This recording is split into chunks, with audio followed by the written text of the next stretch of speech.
Bismillahirrahmanirrahim. Assalamu alaikum. I am Mohammed Umar Shfaq with your YouTube channel Legal Globe Al Sharif Law Chamber. आज हम next topic start कर रहे हैं tort का, जो कि है जनरल डिफेंसेस ऑफ टोर्ट। अब हम आज के टॉपिक में डिस्कस क्या करेंगे कि वो कौन सी कंडीशन है जिनके अंदर आप टोर्ट का जनरल डिफेंस ले सकते हैं। पेपर में ये क्वेश्चन बार बार पूछा जाता है और अक्सर औकात हमारी प्रेजेंटेशंस भी इस टॉपिक्स पे ले ली जाती हैं, तो इस टॉपिक को समझना बहुत ज्यादा जरूरी है। सबसे पहले तो हमें वाकिफ होना पड़ेगा जो टर्म है जनरल डिफेंसेस ऑफ टोर्ट, इससे मुराद क्या है।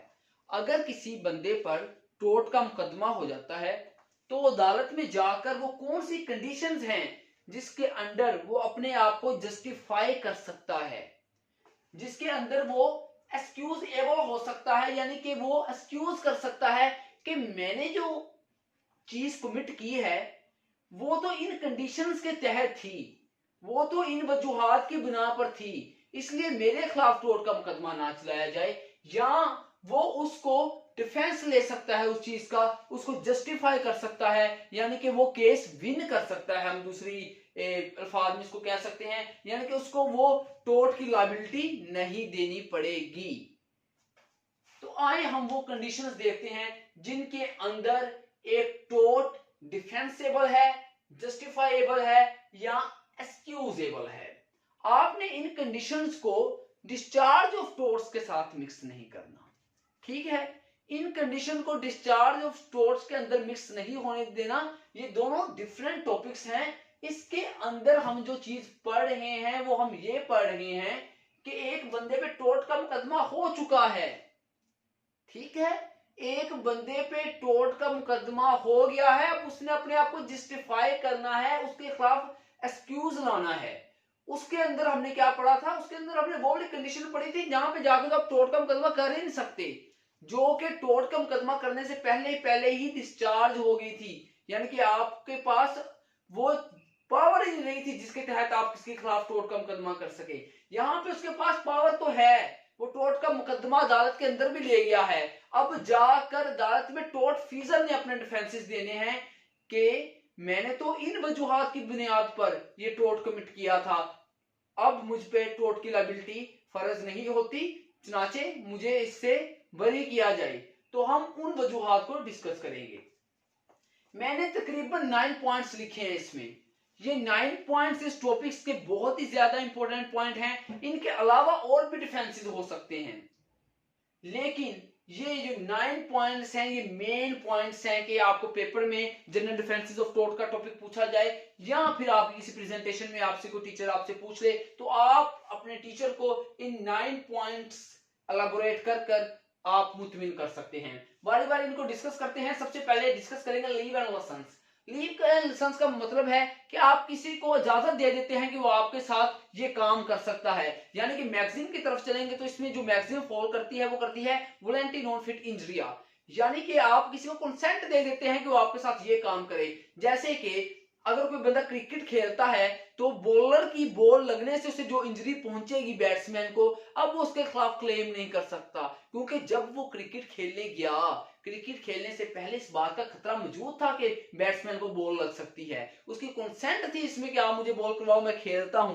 और उसके दौरान उसे चोट लग गई, उसके दौरान से बॉल की वजह से चोट लग गई, तो अब उसके खिलाफ कोई वो मुकदमा नहीं कर सकता बॉलर के खिलाफ। ये इसके अंदर फॉल करेगी लीव एंड लाइसेंस। दूसरी चीज क्या है, एक्ट ऑफ गॉड। ऐसा कोई भी काम जो खुदा की तरफ से हो जाए, उसके अंदर बंदे की विल शामिल ना रहे, उसे हम एक्ट ऑफ गॉड में शामिल करते हैं। इसको मैं मिसाल के जरिए वाजिया करता हूं। आपने किसी बंदे को ऑर्डर दिया कि वो जुमे को आपका शादी का इंतजाम कर दे, उसने टेंट शेंट लगाए और उसके बाद चेयर्स वगैरह अरेंज की, और जुमे को क्या हुआ, सैलाब आ गया उस इलाके में, सैलाब उसका सारी अरेंजमेंट को बहा ले गया। अब जिन बंदों की शादी थी वो जाकर उसके खिलाफ मुकदमा कर देते हैं कि हमारे तो इतने मेहमान आने थे, हमारे तो इतना नुकसान हो गया है। अब अदालत क्या देखेगी, अदालत देखेगी कि इस चीज में उस बंदे की गलती तो नहीं है ना जिसने अरेंजमेंट करने थे।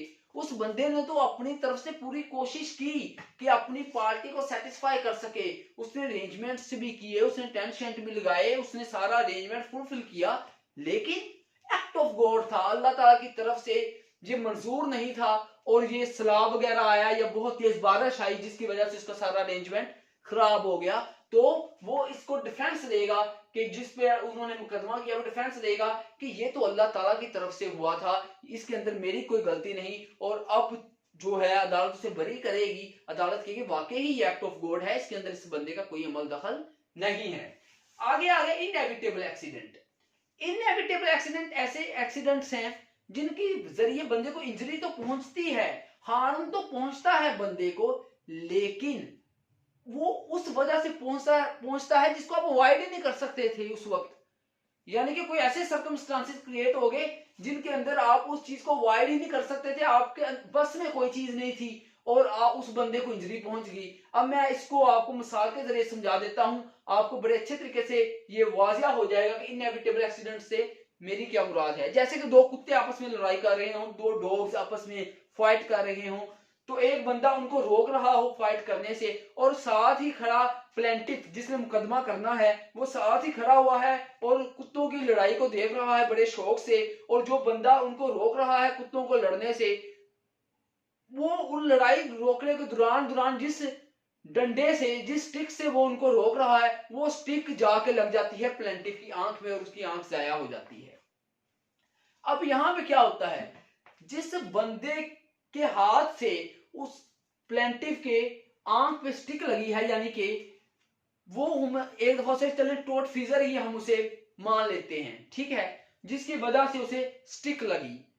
अब जब वो उसके खिलाफ मुकदमा करेगा और वो अदालत में जाएंगे, वो कहेंगे कि ये तो खुद पास खड़ा हुआ था, और दूसरी बात जब मैंने स्टिक मारी तो मेरे जहन में कोई ऐसी बात नहीं थी कि स्टिक जाके उसको लगी, वो तो डॉग को लगते ही साथ उठ के उसकी आंख को लग गई, मेरे जहन में कोई ऐसी बात नहीं थी कि मैं इसको इंजरी पहचाना चाहूं।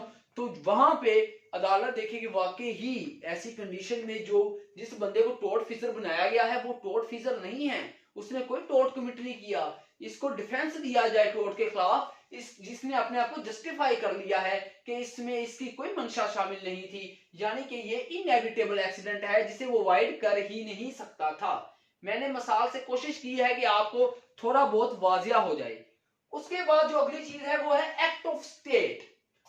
फोर्थ पॉइंट है ये हमारा act of state. Act of state क्या है कि कोई भी ऐसी चीज जो कि स्टेट करती है, किसके लिए, पीस को मेंटेन करने के लिए या मेजॉरिटी ऑफ पीपल की बेटरमेंट के लिए। जब भी कोई स्टेट कोई कानून पास करे, ऐसा कानून पास करे जिससे मेजॉरिटी ऑफ पीपल की वेलफेयर हो या मेजॉरिटी ऑफ पीपल की बेटरमेंट हो, अगर उससे किसी बंदे की दिल आजारी हो जाती है या किसी बंदे को कोई थोड़ा बहुत नुकसान पहुंच जाता है, वो अदालत में आ जाता है कि ये जो स्टेट ने कानून पास किया था, ये जो स्टेट ने एक्ट किया था, वो उससे मुझे नुकसान हुआ है, तो स्टेट क्या कहेगी, भाई साहब आपको तो नुकसान हुआ है, हम मान लेते हैं, लेकिन ये एक्ट ऑफ स्टेट पीस को मेंटेन करने के लिए था, बेटरमेंट ऑफ सोसाइटी के लिए था। हमारे पास जो 6 पॉइंट है वो है मिस्टेक। अब मिस्टेक में क्या है, मिस्टेक ऑफ लॉ भी हो सकती है, मिस्टेक ऑफ फैक्ट भी हो सकती है। मिस्टेक कब जनरल डिफेंस का रूप धारेगी, जब बंदे के अंदर मंशा शामिल ना हो उस काम करने में, बंदे की कोई नेग्लिजेंस ना हो, बल्कि मिस्टेक हो, उसको पता ही ना हो कि ये बिहेवियर उसका नेग्लिजेंट है या ये काम करने से ये सिलसिला चल पड़ेगा, ये उसको नुकसान हो जाएगा, उसको किसी किस्म का पता ना हो, इंसान बिल्कुल बेखबर हो, ठीक है, उस चीज से, तो उसको हम कहेंगे कि वो उसको भी जनरल डिफेंस के अंदर पेश कर सकता है, जनरल डिफेंस के अंदर पुट फॉरवर्ड कर सकता है। नेक्स्ट जो हम करेंगे वो है निसेसिटी। निसेसिटी क्या है, निसेसिटी से मुराद ये है कि देखें कुछ ऐसी कंडीशंस हैं जिसके अंदर इंसान के पास कोई ऑप्शन बाकी ही नहीं रहती, वो चीज बंदे पे लाजम हो जाती है, वो चीज बंदे को करनी ही पड़ती है, वो काम बंदे को करना ही पड़ता है, ख्वाह किसी का उससे नुकसान ही क्यों ना हो जाए। इसको एक मिसाल के जरिए एलेबोरेट करते हैं, एक एग्जांपल आपको देता हूं। देखें एक शिप जा रहा है समुद्र में और उसके अंदर गुड्स भी हैं काफी ज्यादा, यानी कि सामान भी है और पैसेंजर्स भी हैं। अब काफी आगे जाते हैं समुद्र में वो, तो पता लगता है कि ये तो जहाज हमारा ओवरलोड था, इसके अंदर तो वजन बहुत है, लिहाजा अब जो कैप्टन ऑफ शिप है उसे अब कोई ना कोई ऐसा काम करना पड़ेगा जिसके जरिए उसके वजन को घटाया जा सके, कम किया जा सके। वो कहता है कि देखें इसके अंदर इंसान भी मौजूद है और सामान भी मौजूद है। जाहिर बात है जो कि एक जानदार चीज है उसकी वैल्यू ज्यादा है गुड्स की निस्बत। तो वो कहता है कि हम कुछ ना कुछ सामान को समुद्र के अंदर बहा देते हैं ताकि हमारा जो शिप है वो डूबने से बच जाए और जो हमारे ह्यूमन बींग्स हैं उनकी जान जो है बच जाए। तो वो गुड्स को बहा देते हैं। जब वो गुड्स को बहा देते हैं तो जिस बंदे की गुड्स होती हैं वो जाके अदालत में क्लेम कर देता है कि ये कैप्टन साहब हैं, इन्होंने तो मेरे इतने पैसों का नुकसान कर दिया है। तो वहां पे जो शिप का कैप्टन होगा वो जस्टिफाई करेगा आके कि जनाब जी ये जो मैंने काम किया है ये उस वक्त की नेसेसिटी थी, अगर मैं ये काम ना करता तो पता नहीं कितने लोगों की जान चली जाती। मैंने जो काम किया है वो नेसेसिटी के तहत किया है, लिहाजा मुझे जनरल डिफेंस ऑफ टॉर्ट दिया जाए। 8th पॉइंट क्या है? 8th पॉइंट में ये है कि प्लेंटिव इटसेल्फ रॉन्ग डूअर, के जो प्लेंटिव है वो खुद रॉन्ग डूअर है, उसने खुद साथ गलत काम किया हुआ है और वो अदालत के अंदर आता है और कहता है कि ये बंदा टोर्ट फीजर है, उसको सजा दी जाए। तो वो बंदा जो टोर्ट फीजर जिसको रूप दिया गया है टोर्ट फीजर का, वो आगे कहेगा जनाब तो ये काम जो हमने किया था इसके अंदर तो इस बंदे का भी हाथ था, इस बंदे की भी गलती है, इस बंदे ने भी रॉन्ग कमिट किया है, लिहाजा ये मेरे अकेले का काम नहीं है, लिहाजा इस जिसको मैं जनरल डिफेंस ऑफ टॉर्ट के जुमरे में पेश करता हूं और मुझे इसका डिफेंस दिया जाए। यहां जो मैंने 9th पॉइंट दिया है वो भी इसी से मिलता जुलता है, कंट्रीब्यूटरी नेग्लिजेंस, कि इसके अंदर जो दोनों पार्टीज हैं, जो दोनों पार्टीज ने क्या कहते हैं जो काम सरजद किया है वो दोनों की नेग्लिजेंस की वजह से हुआ है, दोनों की कोताही पाई गई है अंदर। जो दोनों पार्टीज अदालत के अंदर पेश हुई हैं मुकदमा लेकर, एक प्लेंटिफ और दूसरा जो हमारा टॉर्ट फीजर है, वो दोनों अदालत के अंदर पेश हुए हैं एक दूसरे के खिलाफ मुकदमे में। और जो टॉर्ट फीजर है वो कहता है जनाब जी इसके अंदर तो कंट्रीब्यूटरी नेग्लिजेंस है, ये जो काम हमने किया है इसके अंदर हम दोनों की कोताही थी, लिहाजा मुझ अकेले पर इसकी लायबिलिटी फर्ज नहीं है। तो ये भी जनरल डिफेंसेस इन टॉर्ट के जुमरे में आएगा। आज मैंने सबसे पहले आपको term general defences of tort से आगाह किया, देन मैंने आपको डिफरेंट कंडीशंस बताई जिसके जरिए हम जनरल डिफेंसेस ऑफ टॉर्ट्स को एलैबोरेट कर सकते हैं।